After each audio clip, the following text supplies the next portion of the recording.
வேலூர் மக்களவை தொகுதி திமுக வேட்பாளர் கதிர் ஆனந்த் வாணியம்பாடியில் தீவிர பரப்புரையில் ஈடுபட்டார்.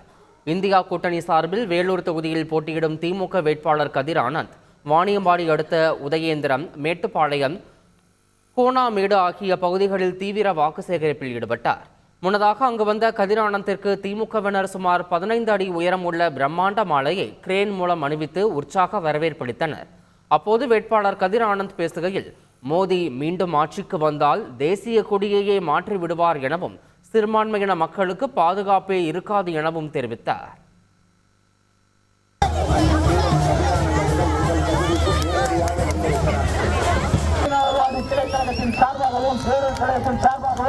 ராஜ்குமார் அவர்கள்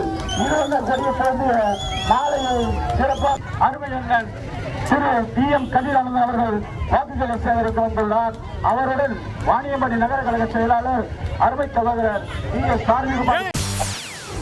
செய்திகளை உடனுக்குடன் தெரிந்து கொள்ள உடனே சப்ஸ்கிரைப் பண்ணுங்க.